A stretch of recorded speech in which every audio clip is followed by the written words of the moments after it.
Welcome back to this week's episode of the Sideline Squeeze. I'm Victoria Daly. And I'm Lindsay Aarons. Jumping right into Thursday night football, the Commanders took on the Eagles last night, but the Eagles got that win at the end, 26-18. But Saquon Barkley went off last night with 146 rushing yards, 2 late fourth quarter go-ahead touchdowns to secure the win for the Eagles.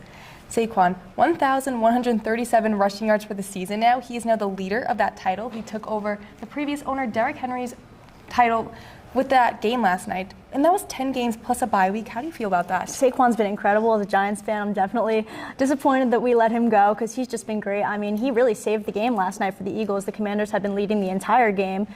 The Eagles kicker was part of that reason. Jake Elliott missed 2 field goals in the first half, and then he also missed a PAT. So not his night, but despite that, the Eagles were still able to hang on thanks to Saquon.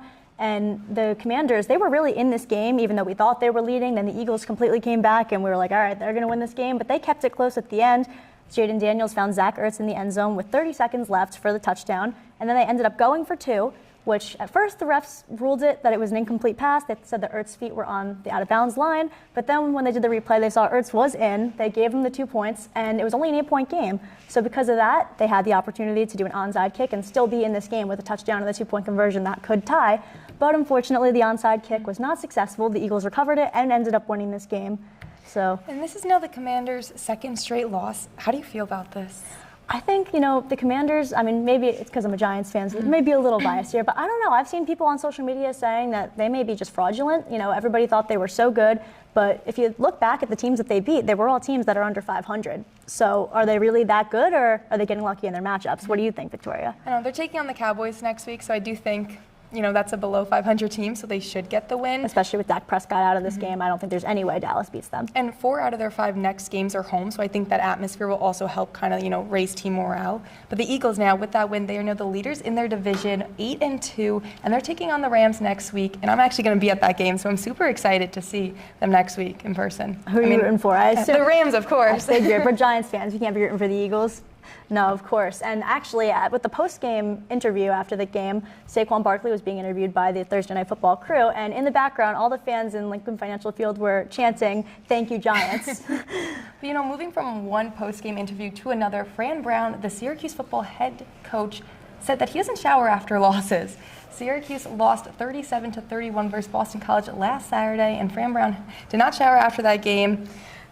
What is your take on this? I mean, Fran Brown said that, he doesn't deserve soap after a loss and that only winners get washed. So I'm sure his wife probably isn't too happy with him getting in bed with no shower. But, if we're just going to talk about the game, obviously not a great game for Syracuse coming out with the loss. It had been close. Throughout the entire game, it was tied up at 14 at the half, coming back from halftime. It was really close all the way throughout until Kyle McCord ended up getting sacked for a safety. And at that point, the momentum kind of had shifted in Boston College's favor. And unfortunately, they came out with the win in the game. Mm-hmm. And, Syracuse is now playing Cal tomorrow, actually. Yeah, tomorrow. And it's going to be their first time as ACC rivals since Cal recently moved to the ACC this year. What do you think about this matchup? Syracuse has the better record, but Cal is favorited?